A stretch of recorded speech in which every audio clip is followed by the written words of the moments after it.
My guest today, Anthony Vennare, is a serial entrepreneur. And I've talked about on the show so much how entrepreneurship takes grit. It takes just unwielding grit. And you have to be able to work through and get through anything. And Anthony talks about that. He has built so many businesses, so many successful businesses. He's had successful exits. He's now not only a business owner of multiple businesses, but also a business investor. And he does this with his brother, and he's done it from day one with his brother, which is really cool to hear. But as you listen and we get near the end, you're going to hear Anthony be very open and very honest and vulnerable about what he's been through. Because I was interviewing a guy that I just said, how is he so calm, cool, and collected talking about everything he's been through? And he kind of shares why at the end. So it's really enlightening, and he's just one heck of a nice guy. Enjoy. Anthony is the founder of Fitt Insider and Fitt Capital. That's with 2 T's. He's a lifelong athlete, a strength coach, and a former United States Marine. Anthony now works at the intersection of technology, venture capital, and health and fitness. He was also included on the Forbes 30 Under 30 sports list in 2018. As an experienced operator, founder, and fund advisor, he leads the firm's investment strategy, working closely with startups at their earliest stages. So we've got a lot to unpack today. Anthony, welcome to the ThriveMore podcast. Yeah, appreciate you having me. You bet. You've got an extensive background as an entrepreneur, building and investing in various businesses. So before we dive in, it's always interesting to find out how someone went from school or an earlier career to the life that you're living now. Can you give us just a little background of how we got to this conversation today? Yeah, it is definitely not traditional, and I'd say mostly by accident. I joined the military early on in high school. I enlisted when I was 17. So I enlisted in the Marine Corps, and all throughout high school, I was a terrible student, and I did things like cut grass and sell workout programs and supplements because fitness was always my passion. And even as far as, not great to say, but I had a fake ID and would buy beer for parties as a part of my business to go. It's capitalism. Listen, it worked for a certain amount of time. Yeah. And for me, I didn't fit into the mold, and I was not good at school. I was not good at learning. I had a ton of learning disability. So fitness and then trying ways to make money was my thing, and joined the military and had a really good experience in the Marine Corps. And when I got out, it was at the same time had a death in the family. My father had passed away and I was 21, 22. And, at the time you had to make money to support the family, and I didn't have a college education at all. I was terrible at school.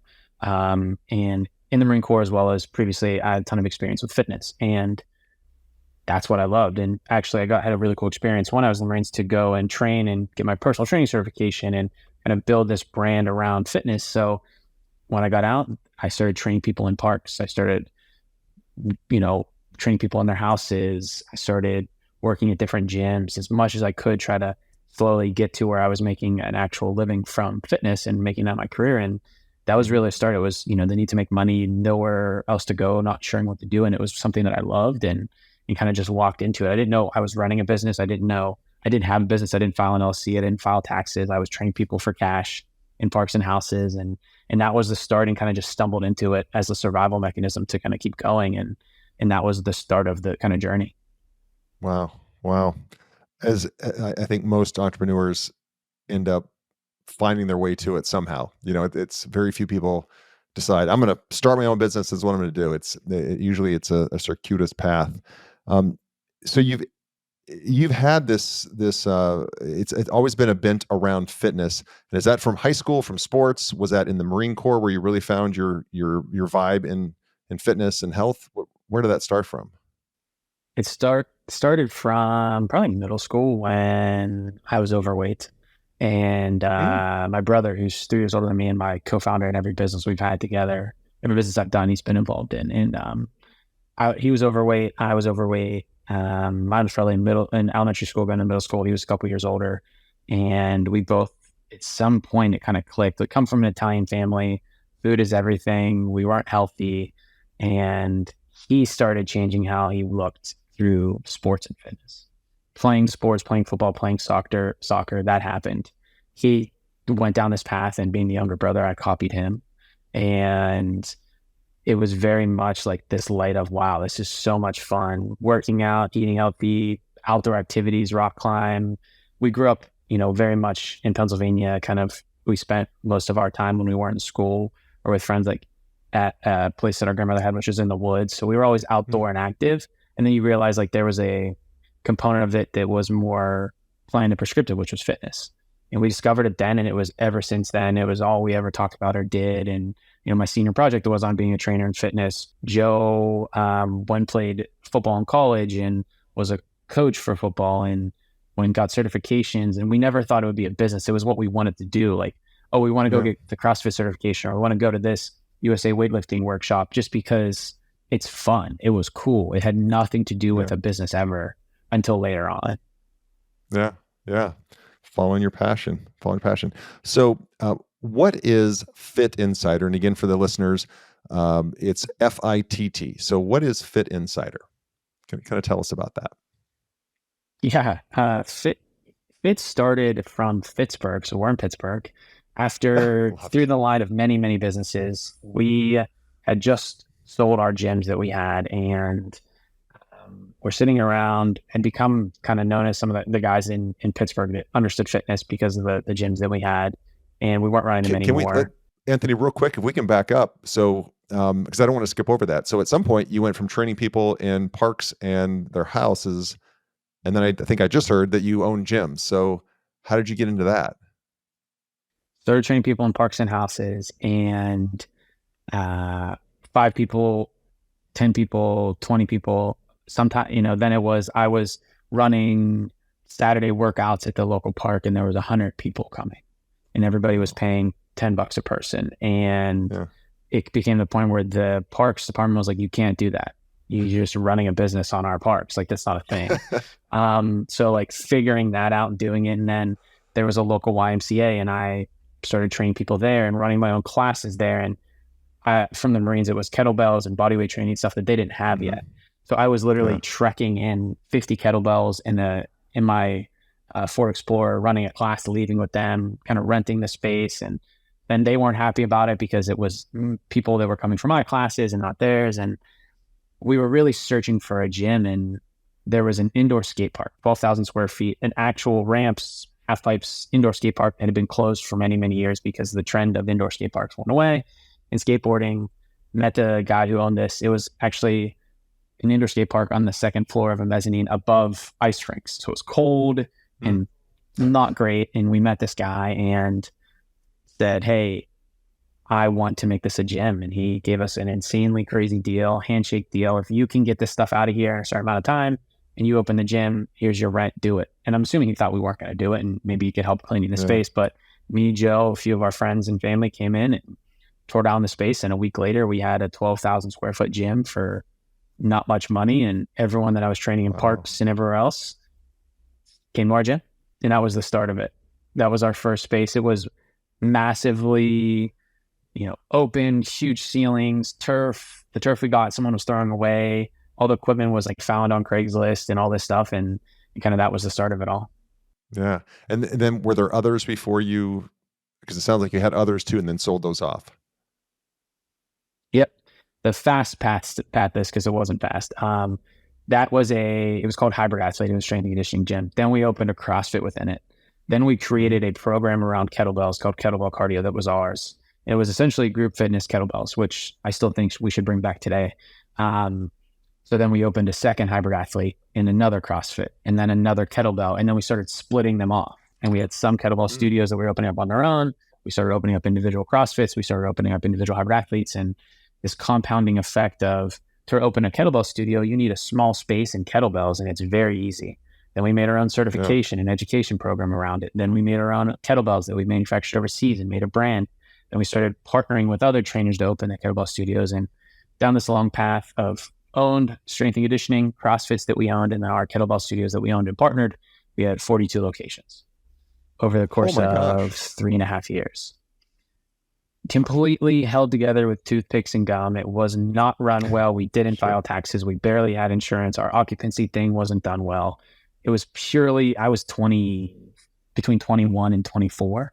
Didn't know what I was doing. But phenomenal cash flow. Our first gym alone had $500,000 in revenue in the first year, at a profitable rate because our rent was nothing. And we had built this massive infrastructure. But as I mentioned, my father and the mental stress from that and dealing with family things and this business growing well beyond our capabilities at the age that we were at and our understanding. Joe was a full-time teacher and football coach while this was going on, running at nights and weekends. And we had built this massive infrastructure. It was a phenomenal business, but we had no idea what we were doing, and we didn't do it properly. So we kind of hit a point where we got in trouble for taxes, and we didn't do this. We didn't have occupancy. We didn't have insurance set up the right way. We weren't paying people the right way. Somebody came and helped us structure it, put it into a good place. And then, we both were like, we went so fast, we're exhausted dealing with all of this. Let's sell it. We ended up selling each individual. So it was the strength and conditioning gyms, the CrossFit gyms, and the kettlebell gyms, each individually to different groups. And it was an awesome outcome at the time. It was a really cool learning experience. Should not have done it. Should have kept going because they would be the next exponential. Right now, it was so early in the process and it was doing so well that was the first and most massive mistake we've made as business owners, was selling those off to people. But unfortunately we did, and it all played out in the end. But yeah, we had that, and that's what led to the creation of other companies down the line, many in between. Equipment manufacturing, we went and became fitness creators online. We kind of this path of doing anything and everything and testing all the things we loved around health and wellness. And that's what led us to, after selling them and years of doing other things, to Fitt. Yeah. So if you can talk about what that is, so the audience understands what Fitt Insider is. Like you said, we had sold our gyms. We started organizing workouts all around the city, pop-up yogas, hangouts, whatever, just for fun, because we had just exited business. We weren't thinking about money. We were just hanging out, and everyone's like, what's this business called? And I was like, well, we're getting fit in Pittsburgh, so we called it Pittsburgh. And it was great. It was a really cool business. And then we started creating content. Mm-hmm. That content was localized, where to run in Pittsburgh, what the trails were, where to hike, where to work out, organize the events. Well, then our friends in Cleveland were like, we'll do this in Cleveland. Well, if you know anything between Pittsburgh and Cleveland, the site was called Pittsburgh and it was black and gold. Was not going to translate well to Cleveland because of the Browns. So we dropped the end of it and just kept FITT. So that's where Fitt came from. And Fitt was a localized content around where to work out, hike, be healthy in many different cities. Started in Pittsburgh, Cleveland, Boston, built the business to 32 cities and had 1,000 writers all over the world. And we were in London, we were in Australia, and we replicated a model of like Eater or Thrillist or The Infatuation, or even a version of Yelp, where it was, how do you discover things locally? I had never raised venture capital before. We ended up getting introduced to venture capital, raising some money, and then had a very profitable advertising and events and booking business underneath Fitt. And we tried to raise more venture capital that wasn't local to Pittsburgh. And I pitched 70 firms and everybody said no. But then I got to meet the founders of MindBody and Rick, and MindBody invested in us. We were their first investment. MindBody invested, and my brother and I had this kind of massive team in Pittsburgh, this local business. And again, sorry, this is a lot to say, and it's fast tracking. No, this is awesome. This is happened in a big scheme. Yeah. So this really cool community events discovery business, and it was before the MindBody and ClassPass deal. And our thing was, we think that as gym owners, we didn't like ClassPass. So it was through content discovery and community, can we bring people to gyms, not through discounts? And MindBody invested, became a big partner. There was a lot of intricacies of that deal. And then Joe and I sold a big piece of what we owned to a different investment group and different owners. And we were running this, and that deal happened in June of 2019. So June of 2019, we do a deal. Yeah. We exited in a decent way, and we sold some of the business off.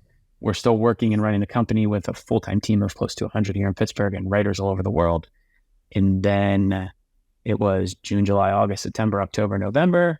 Everything's going great. Holidays hit very early on in the process. Early 2020, we're really excited. We have big plans to hire. We move into a new office, and then COVID hits. March 16th. Our localized business that was about bringing people to work out locally on the ground, and in partnership with MindBody, Rick and a large portion of the Mind Body team was left or was laid off, and they didn't really care about our local content business and partnership. And our team here and our investors had a really big staff, and we didn't know what to do. So after, we had luckily had a good return on that from us. And then we kind of wound down that business. And finally getting to the Fitt Insider part, I had started sending an email at the end of 2019, just a Gmail that was like, hey, here's what I think about the fitness market, because I'm seeing it every day in all of these local cities, and I don't think anyone else is seeing it. And I would type up a Gmail and send it out. And the first issue went out to 5 friends, and then 25 and 50. And doing that through the end of the year, and then COVID hitting, and us kind of working through COVID, and halfway through 2020, I just kept sending this email. And because of the attention in the market, 5 turned into 5,000, turned into 15,000. And before you know it, most of the executives and investors in the space were waiting for my weekly email of what I thought about the industry. And that was kind of the way that Fitt Insider itself was born. If you can just go back just a half a step, you talked about raising capital, had never done it before. Then you went on the road show to 70 different pitches to do that. Can you talk just a little bit, because if you've never done that before, it is, it's an unknown, and it's a little scary for people to think about going out and raising capital. But at the end of the day, it's a pitch, you're selling. What was it like for you, and what was your learning that you took away from those 70 pitches? That I had no idea what I was doing, and each pitch was a learning experience to kind of say, I had listened to a podcast. I found out about venture capital from a book, and then I started listening to Gary Vee's podcast and material there, and he mentions it a little bit in his investing and what he does. And then I kind of went down a rabbit hole. Most things I kind of learned just through YouTube and other areas and books. And I read a book called How to Be a Venture Capitalist to understand what they're doing and why they're doing it. All of that led to started pitching, started getting out there with really terrible decks in process. And one after another got a little bit better and a little bit better. And I think half the time I didn't even know what I was pitching. I didn't know what I was asking for. It definitely wasn't an investable business at the time. And just over the course of getting crapped on for hours on end by these different firms and flying out to different cities. And at the same time, we had a very successful, profitable business generating millions of dollars with lots of employees. And I couldn't comprehend why they would invest in this idea that had nothing, and we're doing this and it's here. Why aren't they doing it? And then we made the Mind Body deal happen. And it all happened just because of learning and going through the process. And then what I came to know now of venture capital, as soon as that opportunity came around and they were interested in investing, all of the other people that I had previously pitched were then interested in investing. And it was this weird, terrible, follow the leader game where they were like, oh, if they're do it, we'll do it. And then you were just mean to me like a month ago. So it was a whole learning experience, but it was trial by fire. Everything I think that we've done, my brother and I, is we didn't really do it better. We didn't have much of a special talent or thing. It was really, I was willing to just do it and go through the pain and process of it being wrong and figuring it out, and perseverance of just never stopping, because it's just what we needed to do for money and survival and what we wanted to do, and just kind of learned on the fly. Yeah. Entrepreneurship, if you don't quit, you can't fail, right? You won't fail. But you can't quit. And what I heard in your story, Anthony, is just a pair of brothers that kept going no matter what, and then until you got that Mind Body deal. So how you've built Fitt Insider, and then now you have these other ventures around it. But if my research is correct, it's all somewhat built around communities. Is that a fair statement? Yeah. Yeah, and talk to why is that? Why have you decided that community is what you're going to build these different businesses around? It started with the gyms. It was, I think what I thought was a negative starting out in the process. I didn't go to school. I didn't have an education. I didn't fall into different formats. My family wasn't wealthy. I didn't, a lot of the experiences, the people that we've dealt with over our careers, we just were different. But what I realized was that was kind of a superpower. I didn't talk the way that most people talked. I didn't think about the processes and systems that my college taught me, or my school taught me, or my fraternity or wherever taught me. And what I did know, though, is from a very early age was like, if you're authentic and you do things and you believe in something that other people believe in and you just make it fun, then they'll come around you. So with our gyms, the only reason our gyms worked was because I spent the time training people in parks and talking and organizing events and just like being there and understanding, like, I've gone through my fitness and weight loss journeys and I get where you're coming from. And I know you want to achieve these goals. Let's do it. And that the communities around Fitt, it was always people live in a city and they want to be healthy and have fun and live a healthy lifestyle. And they're getting told to go drink beer and eat burgers and find the best restaurants. And I'm like, what's the best juice bar and where's the trail at? Because that's what I want. Who wants that? And you're like, there's lots of people that want that. And then Fitt Insider was, I've run businesses my whole career. The B2B media industry in both across most industries, but specifically in health and wellness. It was a problem when I ran gyms. It was a problem when we started Fitt Insider. It's even probably more of a problem now with a lot of copycats and kind of brands that are out there. It was pay to play. There was no research. There was no insights. They didn't spend the time to make it valuable. It was all about, can they write stories that will be about businesses that people will share, and then they can charge more businesses to get stories written about them that people will share. That's the whole business. Yeah. Host webinars, host fake events, and do all of these things just to generate ad revenue. And ours was, when I was a founder, when I was a builder, I needed data insights. I want to know what the market was doing. I want to know who's hiring. I wanted to know what companies are coming up. I wanted to know what opportunities are out there. And that's what we did. So we started creating the newsletter, the podcast, the content around this community of executives, operators, founders, investors, or pretty much anyone that wants to work in the health and wellness space, not on at the gym level, but like this HQ broader level. What's Peloton? What's Under Armour? What's Nike? What's Lululemon? What's this healthcare company? What's Strava doing? What's everybody doing? So what can we do to provide value to them? And we did that through content, and we didn't even have an ad on the newsletter or podcast for 2 years.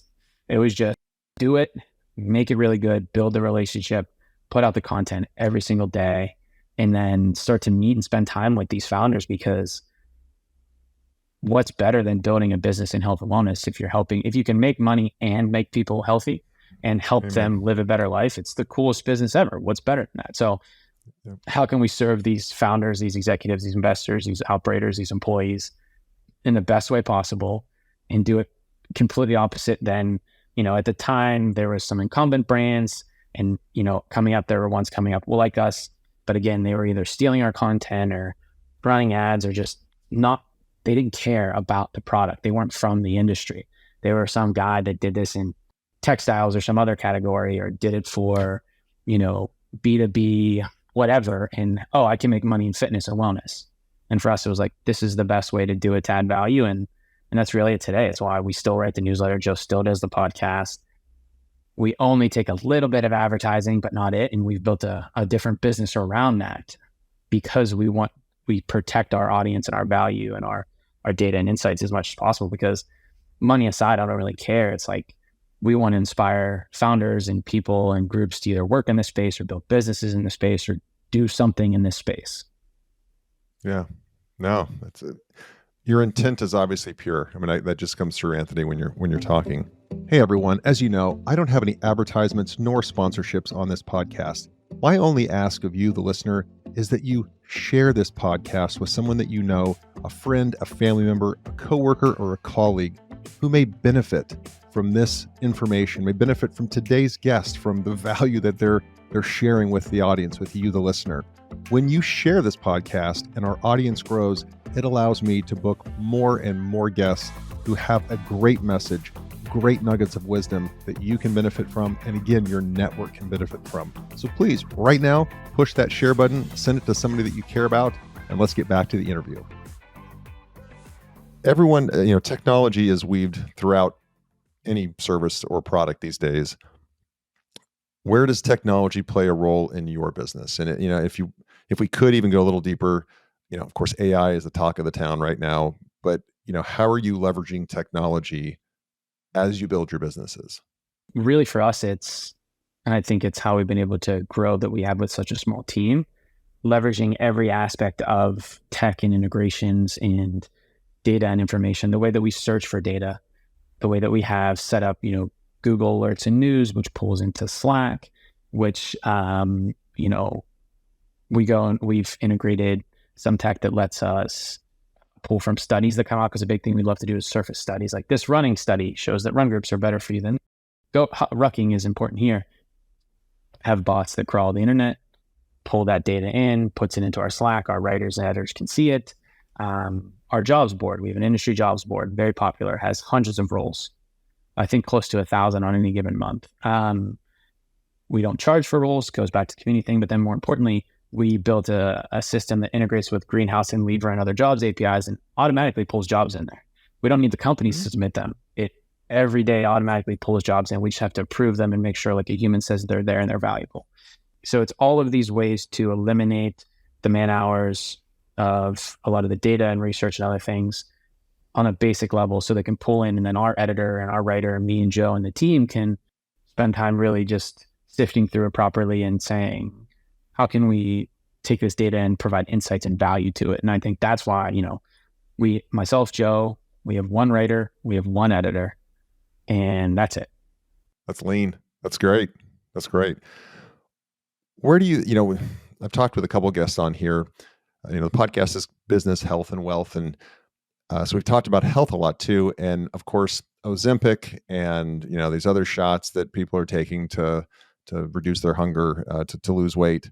And we already know, there's renal problems with it. And I was in the pharmaceutical industry for 25 years. So I know how this movie ends. Like I've been there and done that. I know how this movie ends. But, there's always the latest, greatest craze. Where do you see the health and you were the best person to ask this. Where do you see the health and fitness industry in 5 years? Which, 5 years used to be a long time. Now that's tomorrow. So where do you see this going in the next 3 to 5 years?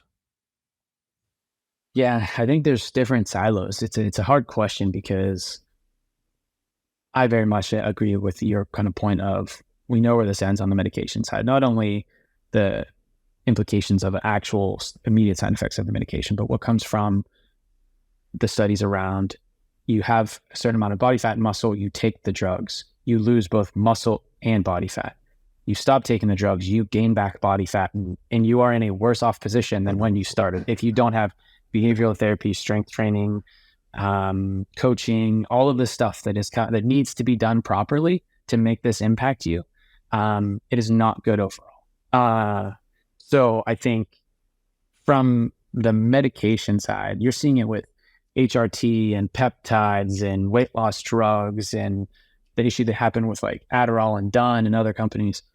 There is telehealth to me went from access to doctors and information from home and anywhere to very much an easy path to prescription pills. Push drugs and information out, push drugs and prescriptions on people as much as possible, whether they need them or not. I've gone through some of these clinics. At the time I had low testosterone. I was 31. A couple years ago, I was 31. I had low testosterone. Go through one of these clinics, and they're like, you should take testosterone replacement therapy. And I was like, I very much should not. Luckily, I know that right now that you are immediately going, plus I had cancer. So it's like, I should not be taking this because of my previous health history. But when you meet one doctor one time and you go through a thing and they want to sell me $125 a month testosterone replacement therapy, it should not be the case. And we see that happening with the weight loss and other things out there. So there's going to be really good businesses building clinics and other things around these therapies that are helpful, that give you the trainer and the nutritionist and the doctor and the behavior and all of that. Going to be few and far between. There's going to be a mass scale, which is already happening, of millions of people getting prescriptions for weight loss drugs and kind of out there flying on their own. And I think it's on the fitness industry to target those people and sell them the other half of, which is you can't not do the work and you can't not learn the behaviors and you can't not learn the things. And it's going to impact the industry by everyone's going to be looking for that quick fix. And that bucket of people, I think there's going to be a lot of issues that come from that. Not the ones that need it truly, that have diabetes and other issues, but those quick weight loss, 20 to 30 or more pounds right there. There's going to be issues, going to be health problems. I think some version of regulation is going to come in, or there's going to be attempts at regulation around it. There's going to be a fight and all of that. But in the end, I think we'll probably be in the same position we are 5 years from now. The only thing is, you're not going to go and just look for a fitness program. You're going to go and look for a fitness, a doctor, a weight loss and hormone and all of that, which in the end, I think is valuable if done and run properly from the right people, because everyone does have issues with hormones and other things, especially around testosterone and menopause and other things that happen. So I think it's going to be a very roller coastery ride and ups and downs and fights and regulations and very strong opinions. But in the end, we'll probably be in the same position, just with the closer connection to medical and fitness. And I hope that in the end, that's better. Yeah. I had not thought about that, having a fully integrated solution in one brick and mortar, or at least some type of closely affiliated, because right now, Western medicine, you've got the prescriptions, the pills, whatever, we're on this side of the fence. And then kind of you and me, where, hey, pick up and move something heavy and put the fork down and eat healthy stuff. But those two, really, there's an opportunity to come together. It's just, will Americans sacrifice the quick fix for the far superior long-term result that they'll get by bringing those together? But hopefully, capitalism and commerce comes together to show an even better solution, and that brings the consumer. But I hadn't thought about that, putting those two together. Yeah. Something we're seeing, I think at the same time that's growing, we're also going to see, which you see right now with Cam Hanes and David Goggins and the cold plunge stuff and what's going on there. Joe and I call it like resilience market. It's do the hard thing, do the right thing. I think at the same time, people are looking for the easy fix. There's going to be an ever-growing group of people that I think have a similar mentality to you and I. It's, if you need to use certain things for medical reasons, great. But outside of that, it's do the hard thing, put in the work. And I actually think that market is a huge opportunity, and that's going to continue to grow. It's the go ruck market. It's the plunge market. It's those types of people. And it's everyone looking, and it's the same type of people that are talking about, don't be on social media, don't eat the food, don't do these things. I think that's going to grow, and I'm really excited for that side of the market. And like I said, I think taking supplements, doing other things can make sense for a lot of people, and some people need it. But that side of the market of like do the hard thing, the resilience training, or like we used to call it like mental fitness type people that are like get stronger for that reason, both mind and body. I think that is going to continue to explode. And that's where Huberman is talking. And that's where all of these people talk to that type of person that want to optimize and improve, but understand there's no quick fix. And I'm really excited about that too, especially from an investment perspective. Yeah. Yeah. What I'm seeing, just to echo what you just said, I'm seeing that in business, it's almost that the business leaders, men and women, are looking to become business athletes. They want to be business athletes, not just, hey, I'm really successful in business and I have a great business and I'm wealthy, but I'm 290 pounds. Okay, well then you're not killing it on all sides of your life. It's business executives want to be successful in business and be successful with their health, their fitness, their mental health, in their family life, all of that. And I think in the past too, it was you either chase the dollar and it was everything sacrificed for that, or you went this other path and money wasn't as important. And that you can get those together, like that Venn diagram overlaps, right? There's an overlap on that Venn diagram, and the stuff with you're talking about, that resilience. I love that, because when I'll do something hard, I tell myself, if I can do this, I can sure as hell do what I'm working with, the challenges at work, be it cold plunge, be it, staying in the sauna for longer, whatever it is. It can't help but build your mental capacity to take on more. So again, you've seen thousands of different fitness concepts. So you've seen the best, you've seen some of the not so good ones. How do you, as an investor, say, you know what, I'm willing to bet my own money, invest my own money, or my brother and I invest our own money into that, but not that? Like, how do you determine that's worthy of taking a chance on and putting and writing a hard check? How do you make that determination? Yeah, totally. I mean, I think we're super fortunate, and what we set out to build was what we looked at as like a reverse fund platform. A lot of funds they go out, they raise money and stack funds and have fees, and then they start to build a team slowly of consultants and talent people who can help hire, and they do research, and they find a company, then they do market research. So they see an opportunity, then they go and have associates and everyone. Our market research is the newsletter, podcast, and thousands of research reports and articles we've put out over the past couple of years. So We're already, when we write about a market or see a thing, we develop a theory that we want to invest in before we even meet the companies. So the resilience market, we know what we want to back in there. We're not back in the cold plunges because the market's competitive, it's not there, and it's a different time. But what is underneath that we cut back? So we already have a set path that we want to invest in. And then really it's just meeting founders. And I love our portfolio founders because it is so diverse and it is so unique, and without having standards of diversity and uniqueness. We didn't say we can only invest in these types of founders. It was, we meet founders that we know are really great, and we know that they are killers that will execute on this opportunity. And can we help them get there? And can we add value to them as they get there? And it's everything from, there's a company called Bird and Bee. They do testing, supplementation, community around fertility, both for men and women. And now they have products for PCOS, and they're out of Canada. Just phenomenal founders, both women, to understand what the meaning of going through this fertility process is, and doing millions and millions in revenue. And that group of founders, and then a company called TrueMed, which is HSA FSA payment integration. The founder, Kettle and Fire Justin, and his friend Callie, launching that company. Completely different profile of founders, but we knew that the connection between healthcare and fitness was coming, and how was it going to get there? And they had a really unique spin early on in the process. And so it's taking the data and market information that we have, and then saying, here's what we're looking for generally, internally. And then luckily the inbound from all the work that we do comes in, and you see that pitch, and then more importantly, you meet that founder, and it's solely predicated on like, oh, we want to work with that person. They're super cool. We love what they're doing. And then, we believe in them. We think this is a good opportunity. We can help them. So there's no algorithm. There's no formal process. It's very much like, we've done the research. We meet the people. We know we can back this person. And that's what we're betting on, is that person and the opportunities we've aligned. Is most of the opportunity inbound then, because of the content you're putting out in the newsletter? Or is it most of the investment opportunity then inbound coming to you? Yeah, 100% inbound, whether it's founders. We don't really publicize that we invest much, and we haven't. We actually put it out for the first time in the newsletter a couple of months ago. And the process there is, the founders are coming to us for advice, for data, for help, for connections, for insights.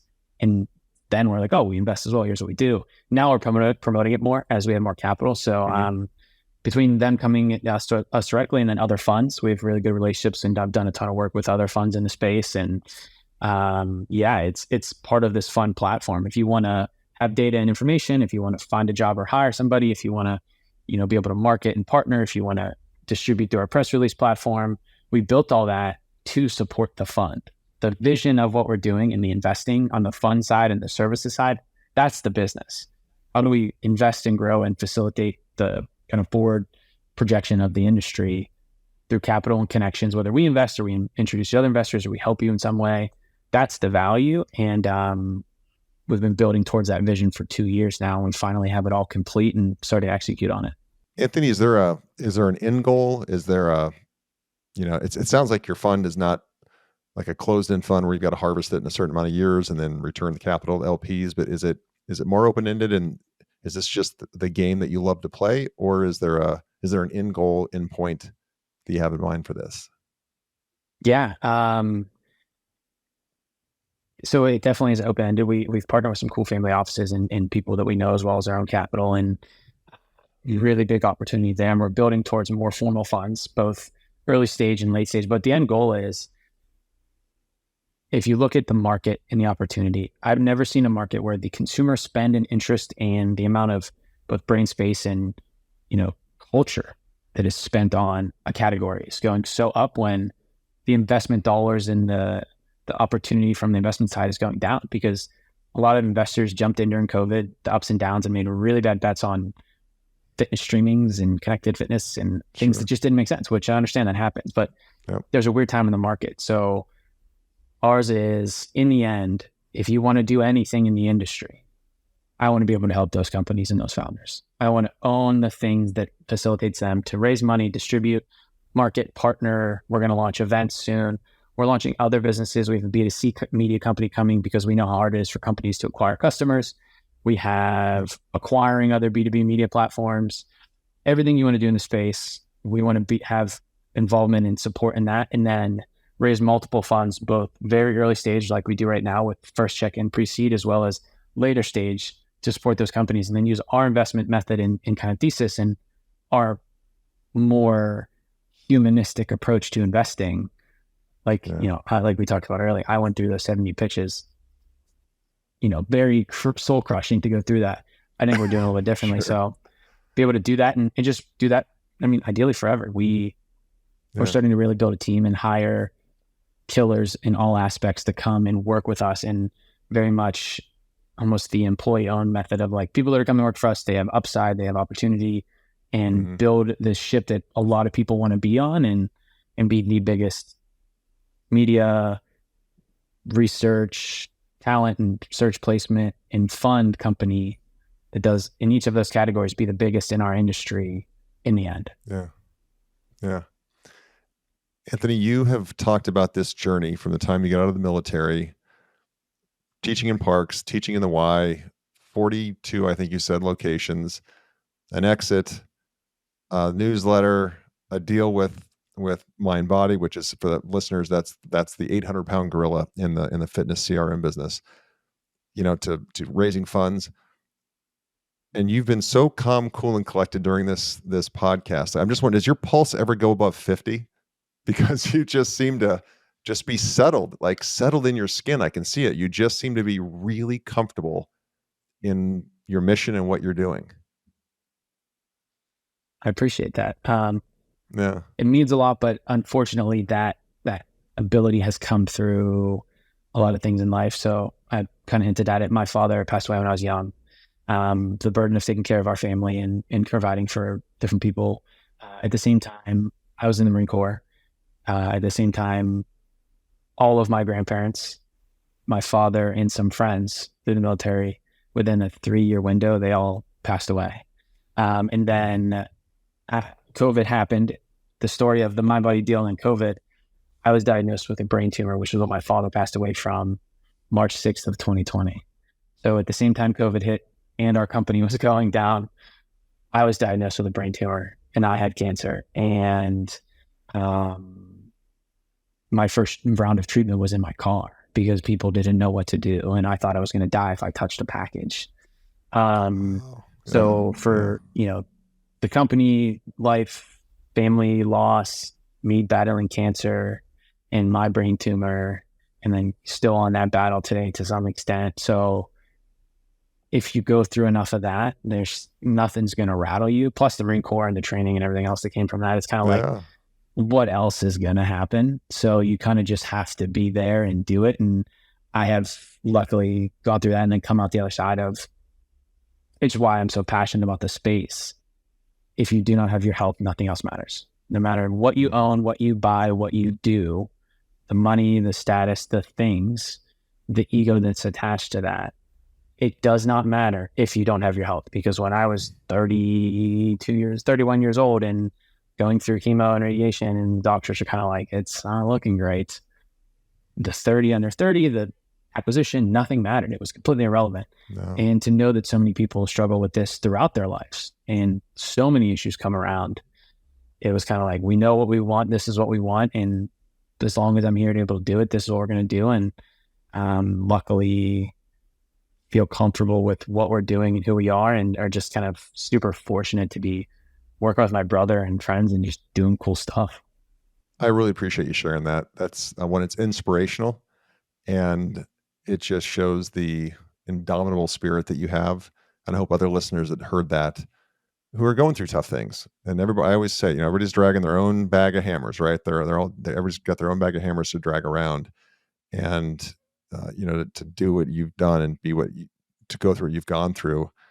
That's if somebody's bitching about a cold plunge, you can tell them, trust me, that's nothing. That's nothing compared to what you've been through, right? That's you have shown that indomitable spirit. I love it. Man, that is really going to dovetail coincidentally into my last couple of questions. One I love to ask is, if we fast forward to the end of your life and you're going to live this rich, beautiful life, and man, what you've already accomplished is amazing. And I can just hear it in your spirit, what you're going to accomplish. But if we get to end this very full life and we're at the end of your life, right? Your funeral, and a loved one is reading your eulogy, and they're allowed to pick 3 words, 3 descriptors of you, Anthony.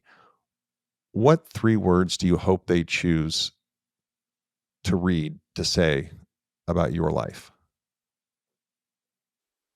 Yeah, that's a good one. No, I really appreciate you saying those things, and it's something I've never really talked about across anywhere. We're usually behind the scenes and hiding behind a newsletter and podcast that we talk about other people. So it's cool to say those things. Honestly, for me, it's passionate. Everything I do, I want to be. It's just like have the passion, excitement, and bring it. I don't want if I'm not excited, I'm not there doing it, and I'm not able to put the effort in, like, why do it? So insanely passionate, um, generous and supportive. That goes back to the employees we hire, the things we do. I want to be the lowest paid employee at our company. I want everyone to be succeeding at a crazy level. Friends, family, I've tried to help as many people as I can, start businesses, do things, whatever we can to help other people kind of live, not just generous through money, but like time and effort, and help them succeed those things with the things that they want, and help other people. And then the last one would be, I'd say, just caring, trying to be compassionate, like you were saying about, what I've went through and things like that. Anyone that is going through anything sucks. And I think, a lot of my life, I had an ego and I had an approach that was competitive and chip on my shoulder because of things that had happened to me. And I think luckily a couple of years ago, that mentality changed. And now it's more like everybody's going through shit. The person that's a billionaire, the person that's homeless, they're really not that far of a path off. The things that have been handed to them, the things they've gotten, the way that things have happened, could really be any one of us, one way or the other. And just be caring to those people and the people around me, and be like, yeah, there's so much that goes into what you've been through and who you are. And, if you can't have that care for the other person and that empathy, like, what are you doing? Yeah. Yeah. Well, it shows in your spirit. Second to last question here, and it's kind of related, but based on the life you lived and your experience and where you're at personally, if I were to hand you a magic wand and you could wave that magic wand tonight and make one change to the world, to however the world functions, and boy, we're living in a crazy time right now, and you can make one change to the world. When we wake up tomorrow, how is the world different according to Anthony? Very much changing the corporate monopoly side of our food systems. I think that's one of the biggest issues that we're facing as Americans. The companies, the people, the dollars, the stock prices, the nonsense that is connected to the food that we eat and the things that we are fed, and the drinks that we consume and the products that we consume, and who all owns that. That should not be the case. 5 boards and 5 investment groups should not control tens of thousands of products and the food that millions of people create and the farmlands that those people consume from. I just think that is such an underlying issue that, if anything, is the biggest impact on our health overall. Fitness aside, activity aside, yes, that's a problem, but the poison that people are getting fed, whether it be the chemicals, the cleaning products, the clothes we wear, the things that we consume, and the food systems that we're around, this should just not be the case. There needs to be a change. And you see it in Europe. The story you hear thousands of times, I went to Europe and I ate food and I ate lots of pasta and pizza and I felt 10 times better, and the air there and all, like political stuff aside, we're all getting screwed by a certain group of people, whether you believe in one thing or the other. And it's because they're selling us crap that is terrible for us, and they're trying to convince us it's not. And we're all getting screwed, top to bottom. And it's just like, man, I wish there was a way to change that. And I really hope we can back a founder or create a company or do something or freaking legislate. Like in the fitness industry, there's all these, fitness groups and industry groups that are legislating, to get fitness facilities to be able to do this or that. It's like, get on the food, figure out what's going on there, and the companies and the money at the top. It's crazy. Yeah, it is consolidated for sure. The wealth and the power, and I think it's 5, it's 4 or 5 that control like 80, 85% of everything that's in the grocery stores. Yeah. Last question, and really one of the most important is one you just shared so generously and so open. I really want to thank you for that. I'm sure some of the listeners are going to want to follow you. Um, if they're in the business, subscribe to your newsletter. Anthony, what's the best way for people to follow you, connect with you, just watch your journey? No, I really appreciate it. This has been super fun, and your questions are really great. It's Joe runs the podcast. We interview people all the time. Phenomenal questions, and really appreciate that. And we have the Fitt Insider podcast and newsletter. So go to fitt.co, fit.co, and you'll see Fitt Insider. Kind of click through that and subscribe where you can. And then super active on LinkedIn and Instagram. Find us there. Say hi. You're working on cool stuff. Great. If you want to find a job in the industry, we have the job board. If you want to build something or do something, hit us up. What's the Instagram handle? Because we'll put that in the show notes too. Yeah, FITT Insider. So it's Fitt Insider everywhere else, and then the website's fit.co, which if you go to the fit.co website, you'll see newsletter. We also own an international newsletter called Well To Do that covers the international markets of health and wellness and fitness. We have the jobs board there, everything we do, and the email that the newsletter comes from, which is a bit hectic now, Anthony@fit.co. You'll see that soon. That's my email. So if you get an email that is the newsletter, it's coming from me. If you reply, I will see that. It will take me some time to get back because now that we have close to 100,000 people reading the two newsletters, it's a bit hectic to manage, but we're there. We want to talk. We want to meet people. Yeah.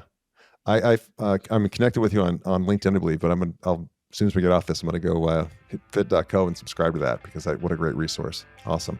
Thank you so much for your time today. I really appreciate you being a guest on the ThriveMore show, my friend. Thanks so much. It was great to meet you. Thank you. Thank you for tuning in to the ThriveMore podcast. Don't forget to take a look at the show notes for any of the resources that we mentioned during the podcast. And if you haven't already, be sure to hit the subscribe button and turn on your notifications so you have access to the latest and the greatest.